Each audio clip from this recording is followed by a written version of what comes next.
Hello दोस्तों, welcome back to our channel. तो जैसा कि हमने पिछले एपिसोड में देखा था, गॉड इलेक्ट्रोलेक्स ने अपना सेक्रीफाइस देते हुए स्नो क्वीन के साथ साथ पूरे आउटियन सेट को बचा लिया था। और एपिसोड के एंड में हमने देखा था जहाँ एक तरफ यूहो के सोल सीरियलम के अंदर स्नो क्वीन अपने शेल को तोड़ते हुए धीरे धीरे बाहर आने लगी थी, तो वहीं दूसरी तरफ गॉड इलेक्ट्रोलेक्स की सोल जाकर वहाँ पे टंगसन से मिली थी और यहीं से नेक्स्ट एपिसोड की शुरुआत होती है। तो इस एपिसोड की शुरुआत में हम देखते हैं कि मास्टर टाई और मास्टर नीटियान जल्दी से यूहो को लेकर अपने रूम के अंदर आ गए थे, क्योंकि वो दोनों भी वहाँ पे समझ चुके थे कि स्नो क्वीन का नया जन्म हो रहा है। इसलिए वो दोनों मिलकर यूहो को सबसे अलग वाले रूम के अंदर ले आए थे, क्योंकि वो दोनों ही जानते थे कि सब यूहो की बॉडी से एक बार फिर से बहुत ही ज्यादा पावरफुल और खतरनाक गोरा निकलने वाला था। वहीं दूसरी तरफ हम यूहो को देखते हैं जिसे अभी तक भी अपनी बॉडी के अंदर काफी ज्यादा पेन हो रहा था, लेकिन उसके सोल सीरियलम के अंदर तो अलग ही सीन चल रहा था। हम देखते हैं कि जहाँ पे स्नो क्वीन की सोल मौजूद थी, वहाँ पे चारों तरफ अचानक एक स्पिरिचुअल लोटस फ्लावर क्रिएट होने लगा था, जिसके अंदर से अलग अलग एनर्जीज निकलते हुए वहाँ पे एक फॉर्मेशन का रूप लेने लगी थी। और जैसे जैसे वो लोटस फ्लावर वहाँ पे यूहो के सोल सीरियलम के अंदर खिल रहा था, हम देखते हैं कि धीरे धीरे वहाँ पे एक बेबी भी फॉर्म होने लगा था। और वो सभी एनर्जी जो कि वहाँ पे फॉर्मेशन का रूप ले रही थी, उन सभी ने भी अब धीरे धीरे वहाँ पे एक बेबी का रूप लेना शुरू कर दिया था। और उन सभी के बीचों बीच मौजूद थी वहाँ पे स्नो क्वीन की सोल। वो सभी बेबीज वहाँ पे आपस में मर्ज होते हुए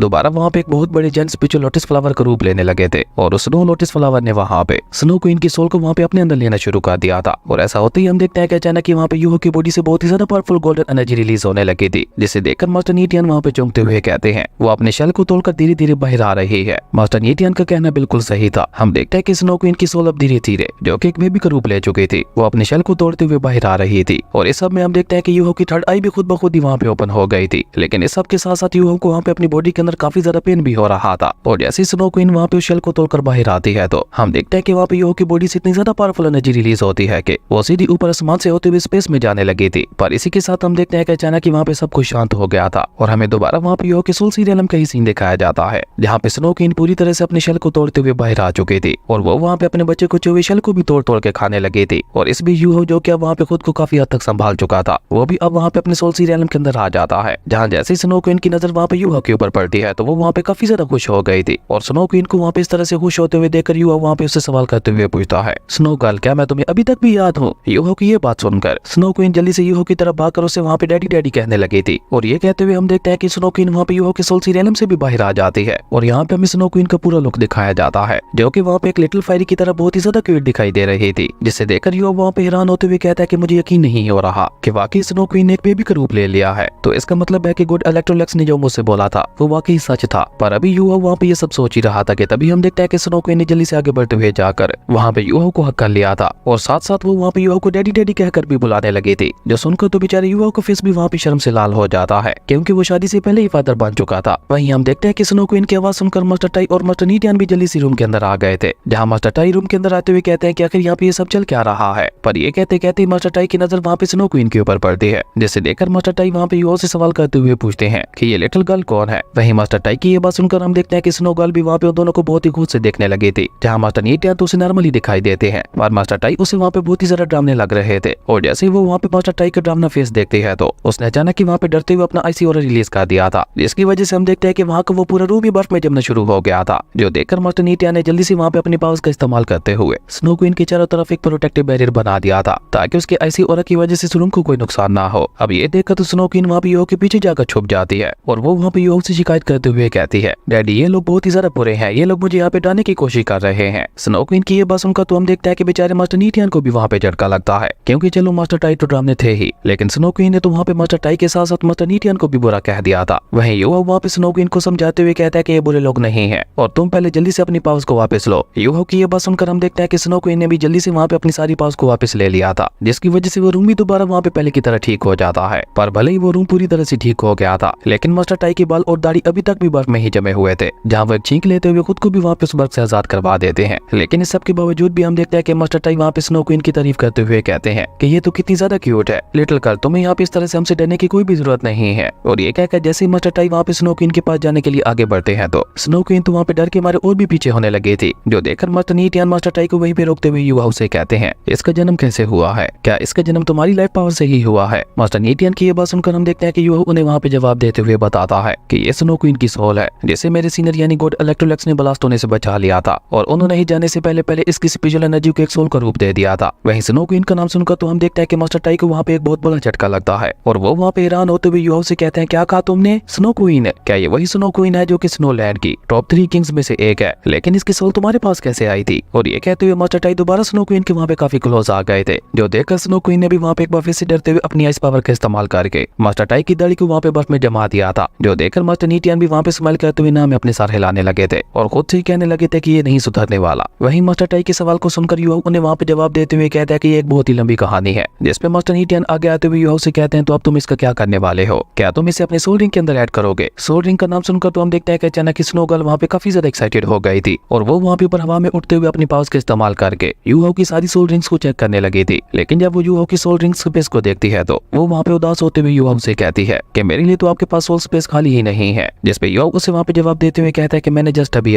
50 लेवल में ब्रेक थ्रू किया है, जिसका मतलब है कि मैं अपने सोल स्पेस के अंदर एक और सोल रिंग को ऐड कर सकता हूँ, तो तुम उसी एम्प्टी स्पेस की जगह क्यों नहीं ले लेती। युवाओं की ये बात सुनकर हम देखते हैं कि स्नो क्वीन वहाँ पे थोड़ा गुस्सा होते हुए उसे कहती है क्योंकि मेरे लिए एक स्लॉट काफी नहीं है। स्नो क्वीन की ये बात सुनकर हम देखते हैं कि युवा वहाँ पे उसे सवाल करते हुए पूछता है तो फिर अब तुम ही मुझे बताओ कि मैं क्या करूँ, जिसपे स्नो क्वीन की बजाय मास्टर टाई उससे कहते हैं क्या तुम्हारे पास कोई दूसरी मास्टर स्पिरिट नहीं है। मास्टर टाई की ये बात सुनकर हम देखते हैं कि युवा को भी वहाँ पे अपनी सेकंड मास्टर स्पिरिट के बारे में याद आता है और उसने वहाँ पे वो ज्यादा देर ना करते हुए जल्दी से वहाँ पे अपनी सेकंड मास्टर स्पिरिट को एक्टिवेट कर लिया था, जिसके अंदर सिर्फ एक ही सोल रिंग ऐड थी, पर उस सोल रिंग का कलर बहुत ही ज्यादा अजीब था। वो ना तो रेड थी और ना ही ब्लैक, बल्कि उसका कलर वहाँ पे ऑरेंज था। वहीं स्नो क्वीन तो ये देखकर वहाँ पे इतनी ज्यादा एक्साइटेड हो गई थी कि वो वहाँ पे और ज्यादा देर ना करते हुए जल्दी से दोबारा वहाँ पे यूहो के सोल रियलम के अंदर चली गई थी, क्योंकि यूहो की सेकंड मास्टर स्पिरिट के अंदर काफी सारा स्पेस खाली था। इसलिए स्नो क्वीन जल्दी से यूहो के सोल रियलम के अंदर जाते हुए खुद को वहाँ पे यूहो की सेकंड मास्टर स्पिरिट के साथ जोड़ने लगी थी और जैसे स्नो क्वीन वहाँ पे अपनी पावर्स को यूहो की सेकंड मास्टर स्पिरिट के अंदर डालना शुरू करती है तो हम देखते हैं कि बाद यूहो की बॉडी खुद ब खुद ही ऊपर हवा में उठने लगी थी और उसी के साथ साथ उसके पास एक व्हाइट कलर की सोल रिंग भी आ गई थी। लेकिन देखते ही देखते वो सोल रिंग वहाँ पे 1 से 2 में ट्रांसफॉर्म हो जाती है, जो देखकर तो मास्टर टाई के साथ साथ मास्टर नीटियन को एक बहुत ही बड़ा झटका लगता है। पर अभी वो दोनों वहाँ पे इसी तरह से हैरान हो ही रहे थे कि तभी हम देखते हैं कि वो व्हाइट सोल रिंग वहाँ पे 2 से होते हुए 3 में ट्रांसफॉर्म हो चुकी थी और देखते ही देखते वहाँ पे 3 से 4 सोल रिंग्स बन गई थी, जो देखकर तो मास्टर टाई का मुंह वहाँ पे खुला का खुला रह गया था। वो वहाँ पे हैरान होते हुए कहते हैं कि मुझे यकीन नहीं हो रहा कि स्नो क्वीन ने एक बार में यूहो को 4 सोल रिंग्स दे दी। वहीं मास्टर टाई की तरह मास्टर नीटियन भी वहाँ पे काफी ज्यादा हैरान दिखाई दे रहे थे और वो वहाँ पे मास्टर टाई से कहते हैं कि ये अभी तक खत्म नहीं हुआ। मास्टर नीटियन की ये बात बिल्कुल सच थी, क्योंकि हम देखते हैं कि स्नो क्वीन अभी तक भी अपनी पावर्स वहाँ पे यूहो की सेकंड मास्टर स्पिरिट के अंदर डाल रही थी और ऐसा होते ही हम देखते हैं कि अचानक वहाँ पे यूहो की बॉडी से बहुत ही ज्यादा पावरफुल गोल्डन एनर्जी रिलीज होने लगी थी, जिसकी वजह से हम देखते हैं कि अब धीरे धीरे वहाँ पे यूहो की सोल रिंग्स का कलर भी चेंज होने लगा था। जहाँ पहले तो उनका कलर व्हाइट से गोल्डन होता है, लेकिन गोल्डन से अब धीरे धीरे वो वहाँ पे ऑरेंज में चेंज होने लगा था और इसके साथ ही हम देखते हैं कि वहाँ पे यूहो की बॉडी से इतना ज्यादा पावरफुल ऑरा निकल रहा था कि वो यूहो की बॉडी से होता हुआ सीधा ऊपर आसमान में जा रहा था। जबकि वहीं ये सब देखकर मास्टर टाई वहाँ पे हैरान होते हुए कहते हैं ऑरेंज सोल रिंग, ऐसी किसी सोल रिंग के बारे में तो हम लोगों ने हिस्ट्री में कभी भी नहीं सुना, आखिर ये किस तरह की मिस्टीरियस सोल रिंग है। और अभी मास्टर टाई वहाँ पे ये सब कह ही रहे थे कि तभी हम देखते हैं कि यूहो भी वहाँ पे अपनी आंखें खोल लेता है, जो देखकर मास्टर टाई वहाँ पे मास्टर नीटियन से कहते हैं मुझे लगता है जरूर ये लड़का यहाँ से जाने से पहले पहले हमारे हाउटियन सेट की छत को उड़ा के जाएगा। लेकिन अभी मास्टर टाई वहाँ पे ये सब कह ही रहे थे कि तभी उनकी नजर वहाँ पे स्नो क्वीन के ऊपर पड़ती है, जो कि वहाँ पे यूहो के सोल रियलम से होते हुए बाहर आ गई थी, जिसे देखकर मास्टर टाई वहाँ पे उसके पास जाकर हैरान होते हुए उससे पूछते हैं तुम यहाँ पे बाहर क्या कर रही हो, तुम तो सोल रिंग में ट्रांसफॉर्म हो चुकी थी ना। वहीं मास्टर टाई को अपने इतने करीब देखकर स्नो क्वीन ने वहाँ पे एक बार फिर से अपनी आइस पावर्स का इस्तेमाल करते हुए वहाँ पे मास्टर टाई के फेस को जमा दिया था, जो देखकर तो मास्टर नीटियन वहाँ पे अपना सर पकड़ते हुए कहते हैं कि आखिर क्या करूँ मैं इसका, ये इतना ज्यादा बड़ा हो गया लेकिन अभी तक भी इसकी हरकतें बच्चों की तरह ही है। वहीं मास्टर टाई के सवाल का जवाब यूहो ने वहाँ पे देते हुए बताता है कि इसने अपनी 4 अलग अलग एबिलिटीज को 4 सोल रिंग्स का रूप दे दिया है, अब से ये अपनी सारी पावर्स को उन 4 सोल रिंग्स के अंदर स्टोर किया करेगी और खुद को रिकवर भी उन 4 सोल रिंग्स की मदद से ही किया करेगी। जिसपे मास्टर टाई उससे कहते हैं लेकिन क्या तुम्हें ये अजीब नहीं लग रहा कि ये तुम्हारी सोल रिंग होते हुए भी तुम्हारी सोल रिंग नहीं है। मास्टर टाई की ये बात सुनकर हम देखते हैं कि यूहो ने वहाँ पे जवाब देते हुए कहता है कि नहीं ऐसी कोई बात नहीं है, मैं ये अच्छी तरह से फील कर पा रहा हूँ कि मेरी सेकंड मास्टर स्पिरिट पूरी तरह से स्नो क्वीन के साथ जुड़ चुकी है और इस वजह से फाइट के दौरान हम दोनों बहुत ही इजीली एक दूसरे की पावर्स का इस्तेमाल भी कर सकते हैं। यूहो की ये बात सुनकर हम देखते हैं कि मास्टर नीटियन वहाँ पे यूहो के पास आते हुए उससे कहते हैं तो चलो फिर क्यों ना इसका प्रैक्टिकल करके ही देख लिया जाए कि स्नो क्वीन की ये पावर्स किस तरह से काम करती हैं। और ये कहकर मास्टर नीटियन उन्हें लेकर वहाँ से जाने लगे थे, जहाँ जाते हुए मास्टर टाई स्नो क्वीन से रिक्वेस्ट करते हुए कहते हैं तुम मुझे ग्रैंडपा कहकर क्यों नहीं बुलाती, क्योंकि मैं तुम्हारे डैडी का अंकल हूँ तो उस हिसाब से मैं तुम्हारा ग्रैंडपा ही हुआ, आओ अपने इस ग्रैंडपा को एक हक तो दे दो। लेकिन मास्टर टाई की ये बात सुनकर हम देखते हैं कि स्नो क्वीन वहाँ पे एक बार फिर से मास्टर टाई से डर गई थी और हमेशा की तरह उसने वहाँ पे एक बार फिर से अपनी आइस पावर्स का इस्तेमाल करते हुए मास्टर टाई के फेस को जमा दिया था। खैर उसके बाद हम देखते हैं कि मास्टर नीटियन मास्टर टाई और यूहो को लेकर अपने हाउटियन सेट से थोड़ा दूर आ गए थे, जहाँ मास्टर टाई खुद आगे आते हुए मास्टर नीटियन से कहते हैं बिग ब्रदर इस लिटिल गर्ल की पावर्स को मैं खुद चेक करना चाहता हूँ। मास्टर टाई की ये बात सुनकर तो हम देखते हैं कि स्नो क्वीन ने वहाँ पे बुरा समूह बना लिया था, जबकि मास्टर नीटियन वहाँ पे मास्टर टाई को इजाजत देते हुए कहते हैं कि तुम इसकी पावर्स को तो चेक कर सकते हो लेकिन तुम फाइट बैक करते हुए अपने मार्शल आर्ट्स का इस्तेमाल नहीं करोगे। मास्टर नीटियन की ये बात सुनकर हम देखते हैं कि मास्टर टाई भी वहाँ पे इसके लिए मान गए थे और वो सीधा वहाँ पे जंप करते हुए सामने वाले माउंटेन के ऊपर चले गए थे, जो कि देखने से बिल्कुल बेटर बैटल अरीना की तरह ही दिखाई दे रहा था और उनके पीछे पीछे यूहो भी वहाँ पे अपने सोल गाइडेंस विंग्स का इस्तेमाल करते हुए उसी माउंटेन के ऊपर चला जाता है। और यूहो को वहाँ पे अपने सामने आते हुए देखकर मास्टर टाई वहाँ पे उसे कहते हैं कि अगर तुमने मुझे यहाँ पे जरा सा भी हिला दिया तो तुम ये फाइट जीत जाओगे, और अगर तुम ये फाइट जीत जाते हो तो तुम जब चाहे तब हमारे हाउटियन सेक्ट में आ जा सकते हो। और ये कहकर मास्टर टाई वहाँ पे क्यूट सा फेस बनाते हुए कहते हैं लेकिन अगर तुम हार जाते हो तो इस लिटिल गर्ल को मुझे ग्रैंडपा कहते हुए मुझे हक करना होगा। जबकि मास्टर टाई की ये बात सुनकर हम देखते हैं कि स्नो क्वीन तो वहाँ पे बुरा समूह बनाते हुए मास्टर टाई को वहाँ पे चढ़ाने लगी थी। वहीं यूहो वहाँ पे स्नो क्वीन से माइंड टू माइंड बात करते हुए उसे कहता है कि हम दोनों पहली बार एक साथ मिलकर फाइट कर रहे हैं, इसलिए पहले हम लोग मेरे मैटर के मुताबिक ही फाइट करेंगे। यूहो की ये बात सुनकर हम देखते हैं कि स्नो क्वीन भी वहाँ पे इसके लिए मान गई थी, जो देखकर यूहो ने वहाँ पे और ज्यादा देर ना करते हुए जल्दी से अपनी पहली मास्टर स्पिरिट की सभी सोल रिंग्स को वहाँ पे एक्टिवेट कर लिया था। और मास्टर टाई वहाँ पे कुछ समझ पाते उससे पहले यूहो ने अचानक वहाँ पे आगे बढ़ते हुए मास्टर टाई को वहाँ पे एक बहुत ही ज्यादा पावरफुल पंच मार दिया था। लेकिन हम देखते हैं कि मास्टर टाई के ऊपर यूहो के उस पंच का कोई भी असर नहीं होता। ये देखकर यूहो वहाँ पे बहुत ही तेजी से पीछे हटकर दोबारा उन्हें वहाँ पे किक मारने के लिए आगे बढ़ता है। लेकिन हम देखते हैं कि उसकी उस पावरफुल किक का भी वहाँ पे मास्टर टाई के ऊपर ज्यादा असर नहीं होता। अब ये देखकर यूहो भी वहाँ पे समझ चुका था कि अगर उसे यहाँ पे मास्टर टाई को हिलाना है तो उसे यहाँ पे अपने सबसे पावरफुल अटैक का इस्तेमाल करना होगा। इसलिए अब की बार यूहो वहाँ पे अपने गोल्डन ड्रैगन टेक्निक का इस्तेमाल करने का डिसाइड करता है, जिसका नाम रूल डिवर्ट था। और अपनी उस टेक्निक का इस्तेमाल करते हुए यूहो ने वहाँ पे मास्टर टाई को एक बहुत बड़े जेंट स्पिरिचुअल हैंड की मदद से एक बहुत ही ज्यादा पावरफुल पंच मार दिया था, जो कि इतना ज्यादा पावरफुल था कि वो जैसे ही जाकर वहाँ पे मास्टर टाई को लगता है तो हम देखते हैं कि आसपास की सारी जगह वहाँ पे टूटने लगी थी। हालांकि वो दोनों हाउटियन सेक्ट से थोड़ा दूर जाकर फाइट कर रहे थे, लेकिन उसके बावजूद भी हम देखते हैं कि यूहो के इस पावरफुल पंच की वजह से पूरा हाउटियन सेक्ट वहाँ पे हिलने लगा था। और हाउटियन सेक्ट के डिसेबल्स जो कि वहाँ पे आपस में फाइट करते हुए प्रैक्टिस कर रहे थे, उन्हें भी अचानक ही वहाँ पे इस तरह से अपने हाउटियन सेक्ट को हिलते हुए देखकर कुछ भी समझ नहीं आ रही थी कि आखिर यहाँ पे ये सब चल क्या रहा है। लेकिन तभी और एक डिसेबल आकर उन्हें वहाँ पे बताता है कि माउंटेन्स के ऊपर हमारे सेकंड सेक्ट मास्टर किसी के साथ फाइट कर रहे हैं। अब उस डिसेबल की ये बात सुनकर तो हम देखते हैं कि वहाँ पे मौजूद बाकी सभी डिसेबल्स भी काफी ज्यादा एक्साइटेड हो गए थे और वो सभी लोग भी जल्दी से भागकर वहाँ पे उनकी फाइट को देखने के लिए जाने लगे थे। वहीं दूसरी तरफ हम मास्टर टाई को देखते हैं, जिनके ऊपर यूहो के इतने ज्यादा पावरफुल पंच का भी ज्यादा असर नहीं हुआ था। पर मास्टर टाई वहाँ पे यूहो के पंच की तारीफ करते हुए कहते हैं कि मानना पड़ेगा, तुम्हारा ये पंच वाकई काफी ज्यादा खतरनाक और पावरफुल था। मास्टर टाई की ये बात सुनकर तो हम देखते हैं कि यूहो के फेस पे भी वहाँ पे स्माइल आ गई थी और वो स्माइल करते हुए अपने मन में कहता है कि मुझे लगता है आज मेरे सामने एक बहुत ही ज्यादा पावरफुल ओपोनेंट के साथ हुआ है, इसलिए आज इनके सामने मैं अपने उन पावरफुल अटैक्स का भी इस्तेमाल कर सकता हूँ जिन्हें आज तक मैंने किसी के ऊपर भी इस्तेमाल नहीं किया। और ये कहकर यूहो वहाँ पे अपनी थर्ड आई की पावर का इस्तेमाल करते हुए सोल हेडिस नाम की एक टेक्निक का इस्तेमाल करने लगा था। और सिर्फ इतना ही नहीं, इसी के साथ साथ हम देखते हैं कि यूहो ने वहाँ पे अपनी सेकंड मास्टर स्पिरिट की पावर को एक्टिवेट करते हुए अपनी सेकंड मास्टर स्पिरिट से भी वहाँ पे मास्टर टाई के ऊपर अटैक कर दिया था। और जैसे यूहो के ये दोनों अटैक्स जाकर वहाँ पे मास्टर टाई के साथ टकराते हैं तो हम देखते हैं कि वहाँ पे बहुत ही ज्यादा पावरफुल एनर्जी रिलीज होने लगी थी। इवन जैसे ही मास्टर टाई वहाँ पे यूहो के उन हमलों को रोकने के लिए अपने हाथ ऊपर उठाते हैं तो हम देखते हैं कि अब धीरे धीरे वहाँ पे छोटे छोटे ब्लास्ट भी होने लगे थे, जिसकी वजह से हम देखते हैं कि आसपास की सारी जगह वहाँ पे तबाह होती जा रही थी। जो देखकर मास्टर नीटिया ने वहाँ पे एक बार फिर से अपने प्रोटेक्टिव बैरियर का इस्तेमाल करते हुए उन दोनों की पास के टकराने की वजह से हो रहे ब्लास्ट को वहीं पे रोक दिया था। और जैसे ही उस ब्लास्ट से पहले स्मोक वहाँ पे खत्म होती है तो हम देखते हैं कि मास्टर टाई तो अभी तक भी अपनी जगह पे बिल्कुल सही सलामत खड़े थे, जबकि यूहो वहाँ पे अपने इस अटैक के बाद काफी ज्यादा थका हुआ दिखाई दे रहा था, क्योंकि इस अटैक में उसने अपनी काफी ज्यादा पावर का इस्तेमाल कर लिया था। और तभी मास्टर टाई वहाँ पे यूहो को ललकारते हुए कहते हैं, लड़के क्या तुम बस इतना ही कर सकते थे। मास्टर टाई की ये बात सुनकर हम देखते हैं कि यूहो भी दोबारा वहाँ पे अपनी जगह पे खड़ा होते हुए मास्टर टाई से कहता है कि मैं अब तक आपके ऊपर अपने सभी पावरफुल अटैक्स का इस्तेमाल कर चुका हूँ, सिवाय अपने सोल गाइडेंस वेपन के अलावा। और ये कहकर जैसे यूहो वहाँ पे अपने सोल गाइडेंस वेपन का इस्तेमाल करते हुए मास्टर टाई के ऊपर अटैक करने की कोशिश करता है तो उससे पहले ही हम देखते हैं कि स्नो गर्ल ने वहाँ पे यूहो के सोल गाइडेंस वेपन को वहाँ पे बर्फ में जमा दिया था। जो देखकर यूहो वहाँ पे स्माइल करते हुए उसे कहता है कि ओके ठीक है, मैं समझ गया, अब तुम जैसा कहोगी मैं वैसा ही करूंगा। यूहो की ये बात सुनकर तो हम देखते हैं कि स्नो क्वीन भी वहाँ पे काफी ज्यादा खुश हो गई थी और वो दोनों वहाँ पे मिलकर एक बार फिर से मास्टर टाई का मुकाबला करने के लिए तैयार हो चुके थे। जो देखकर मास्टर टाई भी वहाँ पे स्माइल करते हुए कहते हैं कि मुझे लगता है अब इस फाइट में और भी ज्यादा मजा आने वाला है, चलो जल्दी करो, आ जाओ। मास्टर टाई की ये बात सुनकर हम देखते हैं कि यूहो वहाँ पे अपने पास को रिलीज करते हुए सबसे पहले आइस जेड एम्प्रेस वाली सोल रिंग को बाहर निकालने लगा था और स्नो क्वीन वहाँ पे उसके साथ अपनी पहली सोल रिंग की पावर को ऐड करते हुए वहाँ पे उसकी पावर को और भी ज्यादा बढ़ाने लगी थी। और देखते देखते वो दोनों मिलकर वहाँ पे एक नई टेक्निक को क्रिएट करने लगे थे, जिसका नाम था स्नो डांस इन दी आइस रियलम।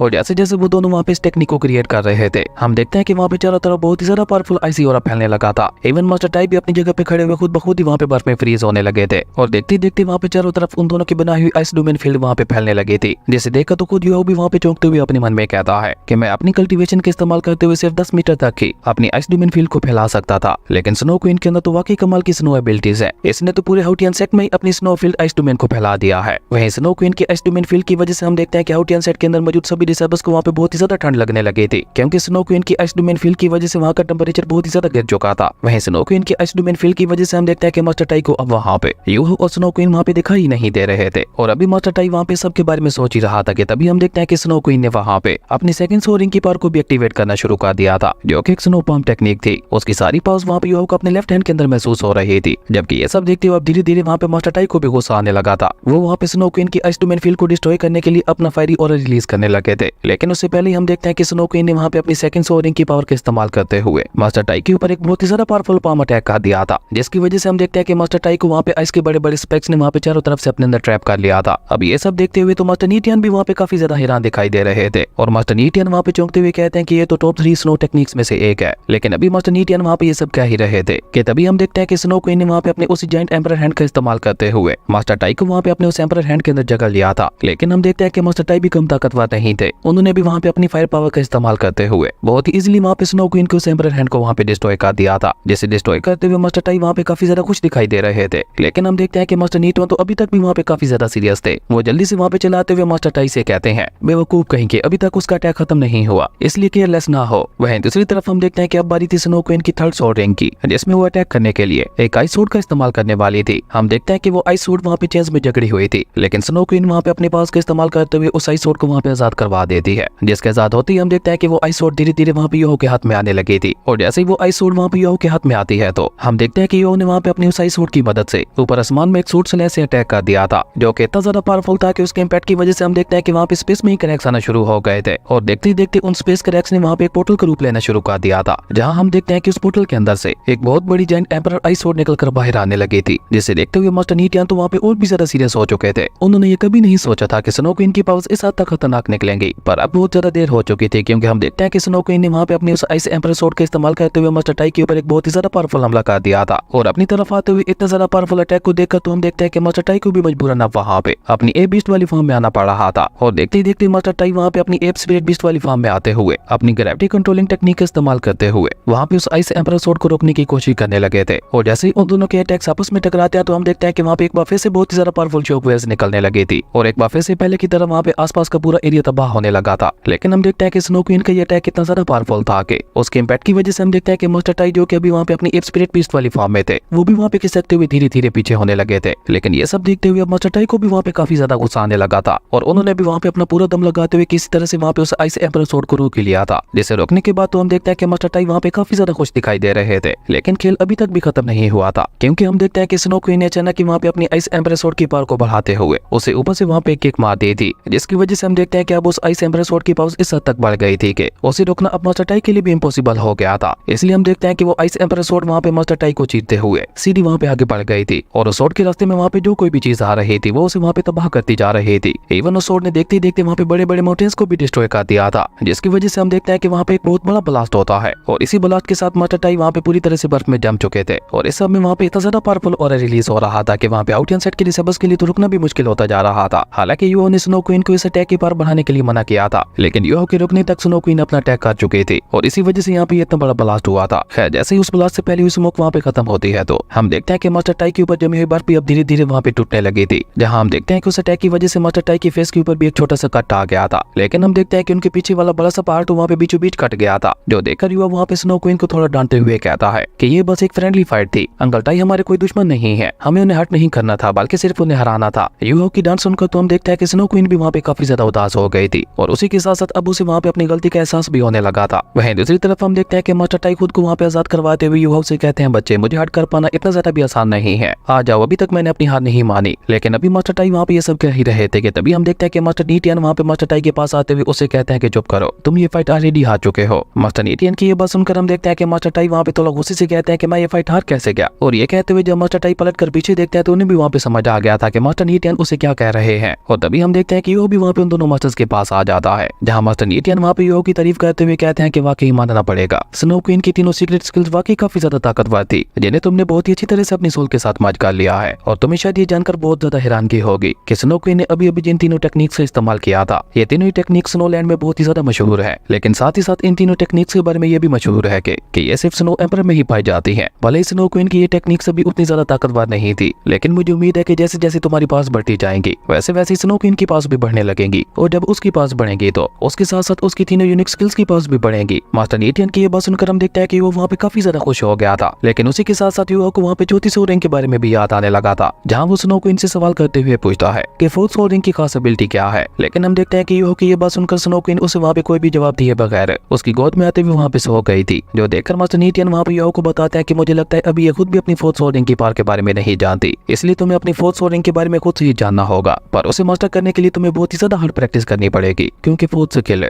पहले वाली तीनों यूनिक स्किल से भी ज्यादा ताकतवर होने वाली है। और ये सब कहकर मास्टर नीटियन उन्हें वहां से वापस चलने के लिए कहते हैं, जिसके बाद वो तीनों मिलकर वापस वहां पे आउटियन मेंशन की तरफ जाने लगे थे, जहाँ रास्ते में ही मास्टर टाई वहां पे यो से रिक्वेस्ट करते हुए कहते हैं, अभी तो ये लिटिल गर्ल सो रही है, अभी तो प्लीज मुझे इसे हक करने दो। वहीं मास्टर टाई की ये बात सुनकर हम देखते हैं कि मास्टर नीटियन उसे वहां पे डांटते हुए कहते हैं, मुझे लगता है कि तुम्हें बार बार बर्फ में जमने का कुछ ज्यादा ही शौक हो गया है। और इसी कमाल के सीन के साथ हमारी अमेजिंग एपिसोड यहीं पे खत्म हो गया था। दोस्तों अगर आपको ये वीडियो अच्छी लगी तो लाइक कर दें, और अगर चैनल पे नए आए तो सब्सक्राइब करते जाना। तो मिलते हैं एक न्यू वीडियो में, तब तक के लिए बाय।